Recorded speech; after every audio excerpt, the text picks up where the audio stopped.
Tusalie katika masuala ya Uganda, huku taifa la Uganda likisubiri matokeo ya uchaguzi mkuu uliofanyika hapo jana. Inakisiwa kwamba zaidi ya raia 13 wa Uganda wameuawa. Watetezi wa haki za binadamu wanasema kwamba kando na mauaji ya raia hao, uchaguzi huo umeshuhudia wananchi wengi wamekamatwa, udanganyifu na kutekwa nyara.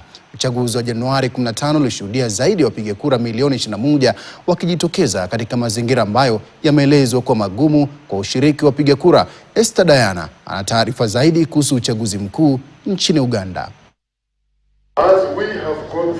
Kufikia Ijumaa tarehe 16, Rais wa Uganda Yoweri Museveni alikuwa akiongoza kwa kiasi kikubwa kwenye uchaguzi mkuu wa Alhamisi, ambapo hadi sasa inadaiwa watu 13 wamefariki.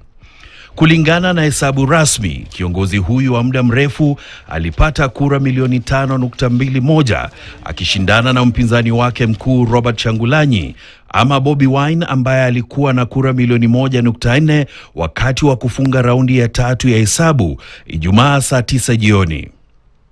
Matokeo hayo yamekataliwa na watetezi wa haki ambao wamesema kuwa matokeo yamepotoshwa na chama tawala ambacho kinadaiwa kutumia nguvu kubwa na vitisho na kuifanya ushiriki wa wapiga kura kuwa mgumu. What transpired yesterday, January 15, 2026, was a state-sponsored assault on the sovereignty of the citizens executed under the shadow of the gun. Yesterday's general election was conducted under the most repressive conditions in Uganda's modern history.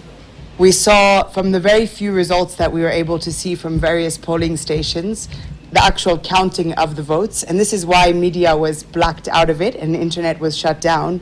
But from the comparisons of the counts that we saw live versus the estimates coming out now, there's great discrepancy. Matukio ya uchaguzi wa Uganda umekataliwa na kutajwa kama chombo kingine cha serikali ya kijeshi na utawala wa familia. Residence district commissions and the Gombora internal security officers forced citizens to take ballots for the ruling party.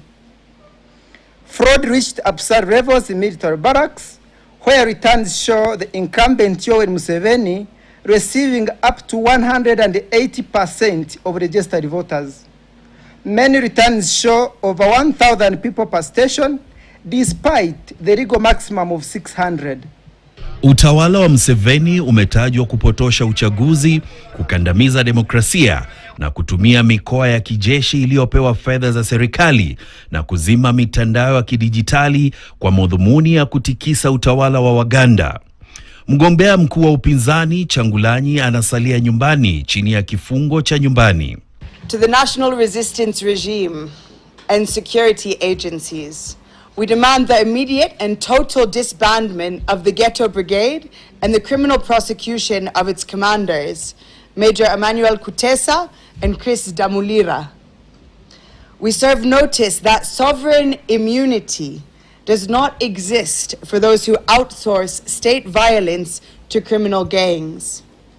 Release all political detainees immediately, lift the house arrest of Bobi Wine and restore the internet. Macho yamegeukia kwa tukio la uchaguzi la Uganda linalopanga kutoa